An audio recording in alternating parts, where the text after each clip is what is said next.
got a super bonus edition today of 8 good minutes that we typically love to do. And I got my partner, Andrea Hall, on today. Andrea, I think this is your first appearance on 8 good minutes, of course, a super bonus edition.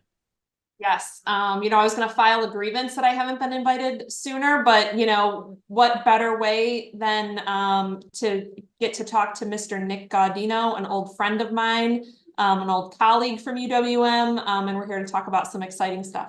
Yeah, Nick Gaudino joining us from UWM, a big Housing Wire award that everybody saw on social media. We were excited about it and wanted to talk to Nick about some of his keys to success over the last 10 years at UWM. Nick, how are you today?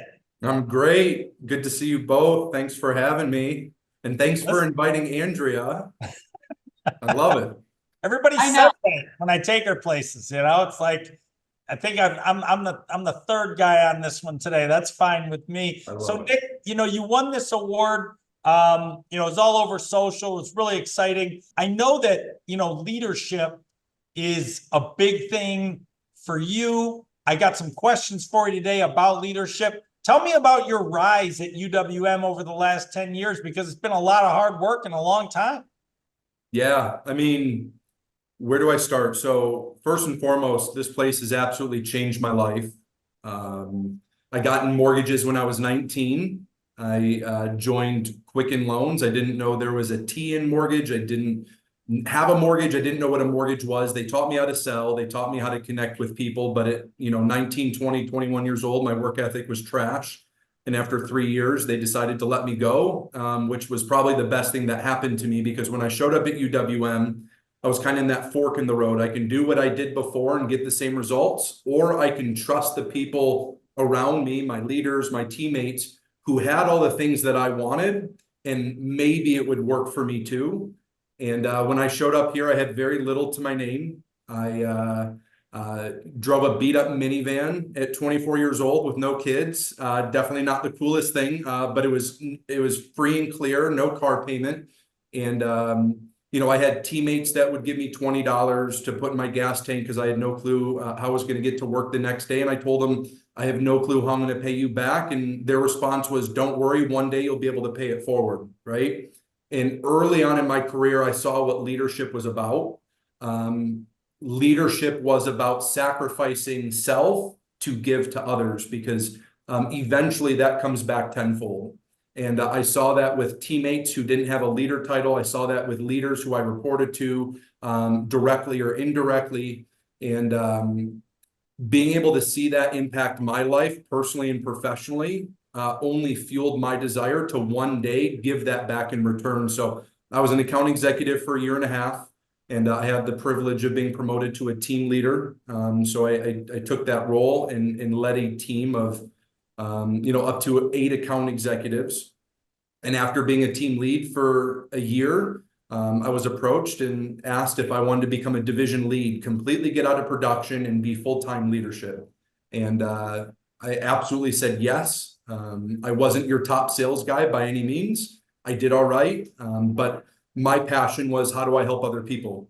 Not just internally, but I found that passion with people over the phone with my clients. And ever since, I've been in a leadership role, had the opportunity to be a division lead for about 5.5 years. And for the last 3 years, I've had the privilege of leading as one of the VPs on the sales floor.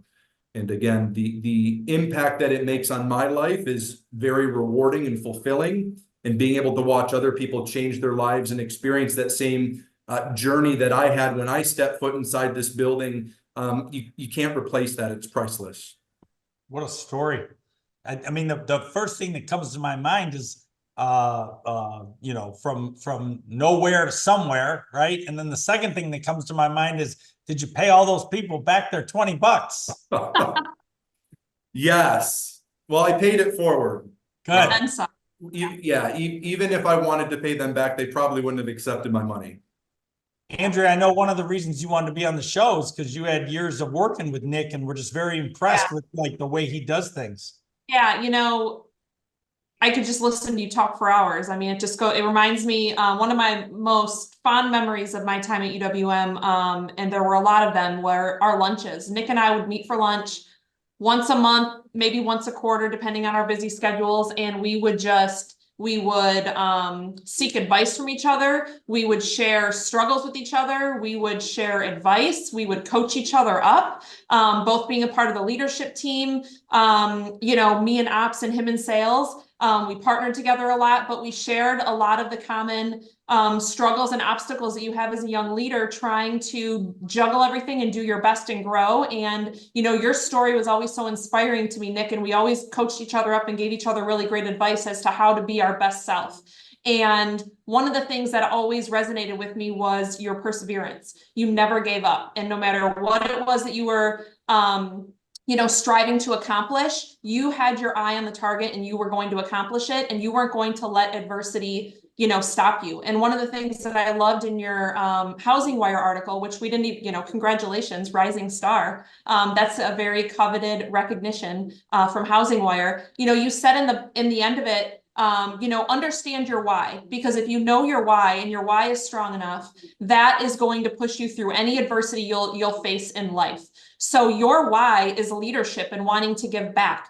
Did that come from something just innate in you as, a kid and, through your youth? Or was that something that you developed as you started kind of early on in your career? Where did that passion for wanting to give back and develop people come from?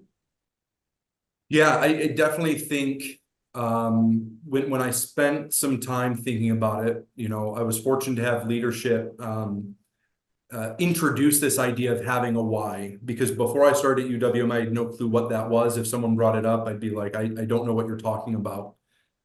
So I was very fortunate to have people to introduce that idea, and it required me to take a step back and kind of do some evaluating. Like, my life growing up was very tough. My father's never been in my life. My mom passed away when I was 10. My twin sister and I were raised by my grandparents in their mid-70s, retired on a fixed income.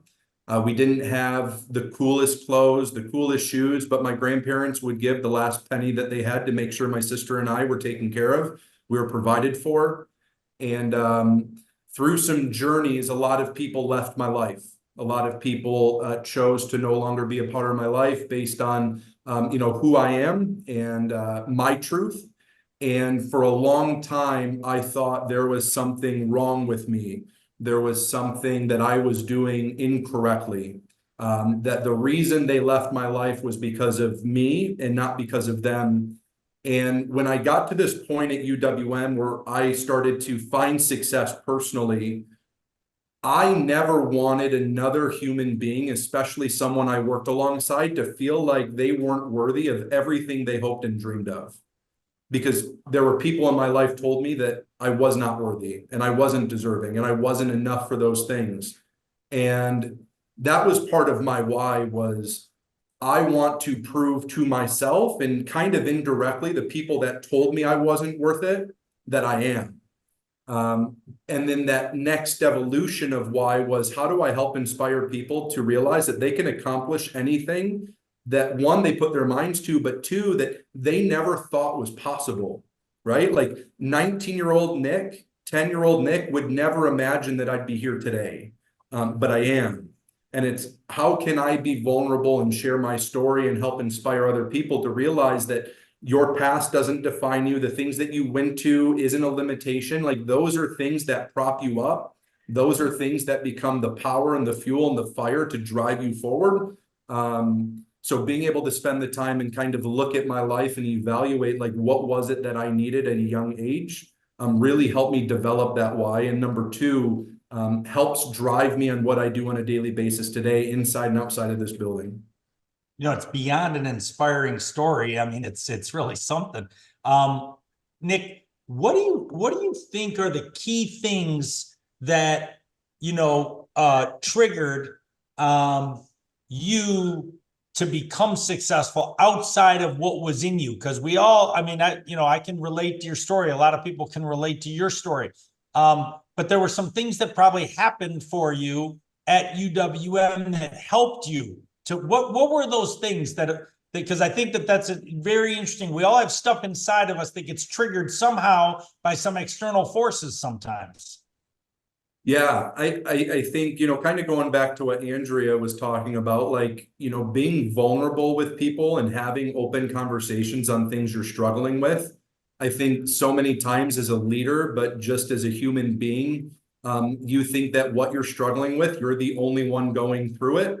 But when you're able to open up and say, like, this is something I'm having a hard time with, and someone says, I either one, am struggling with that too, or two, I've been through that and this is what I've done. You're able to, one, feel a lot better that someone can relate to you, but two, you're able to take so many valuable things from that. So I think vulnerability and learning to be open and honest was key, not just as a human, as a man, but as a leader.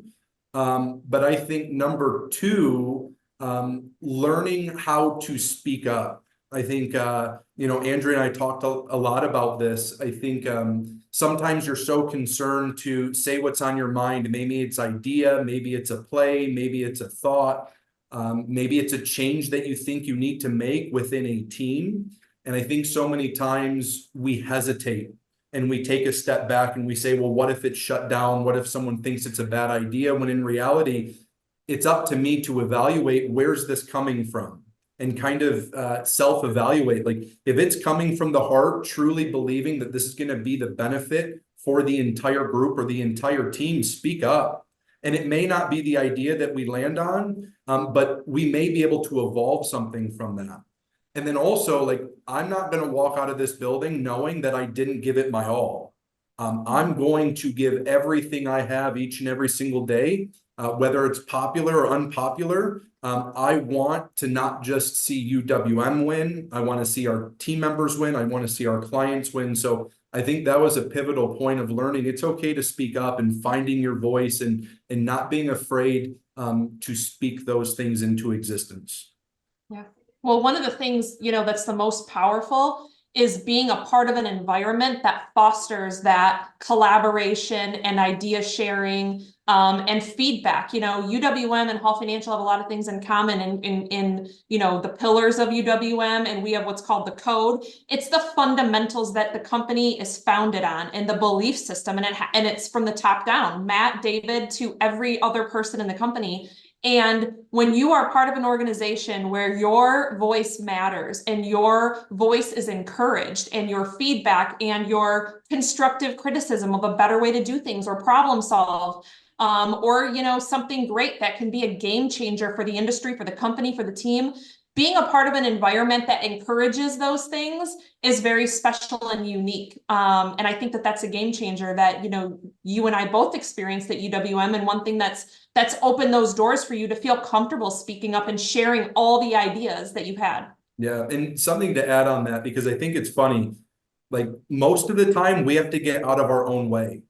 When you're in an environment that fosters and breeds and encourages open collaboration and you don't speak up, like it's because of my own thoughts and limitations that I'm setting for myself. Like get out of the way and allow the environment to work, right? Because we've seen it firsthand, whether at Hall Financial, whether at UWM.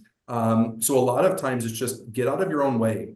Last thing before I get you out of here, because this has been tremendously inspiring. What's your best advice for somebody out there that maybe is where you were when you were 22 or 23 years old? I mean, there's got to be, I talk to people all the time about, being available, being organized, having an intent about what you're doing. I mean, there's all these things that, I've been fortunate enough to speak to people about. What would be your one thing maybe that we didn't touch on yet today that could give somebody like something to go off of to sort of ride into success as a young person? Yeah, that's a good question. It's hard to pick just one. Yeah. I think I'd probably go with adversity is always going to come up. You're always going to experience challenges and roadblocks and things that are unexpected in life and in business. And it's all about how you choose to respond to those things.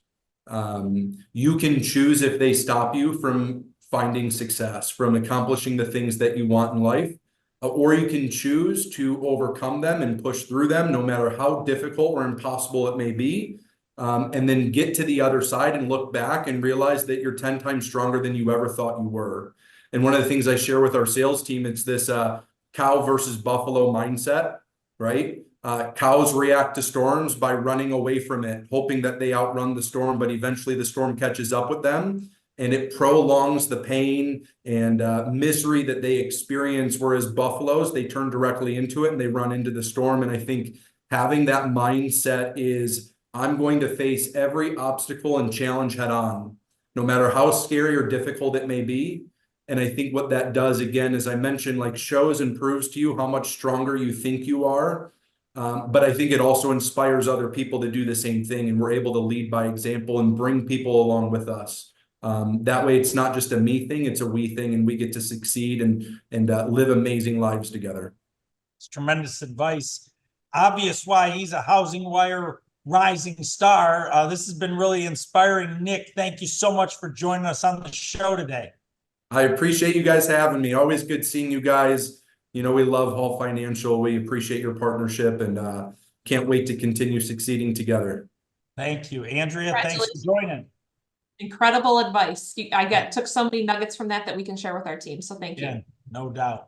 For everybody at 8 Good Minutes, thank you, Nick, and we'll see you next time. Thanks, guys.